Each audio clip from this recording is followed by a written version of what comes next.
So the problem, my dishwasher won't lock. So I figured out that I open it,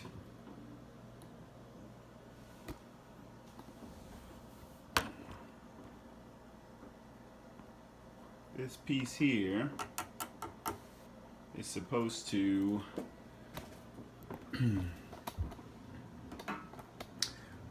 push a piece down in here. Zoom in. It's supposed to push this piece back, but it ends up pushing it to the side. So if I close it and I push this piece back with my knife,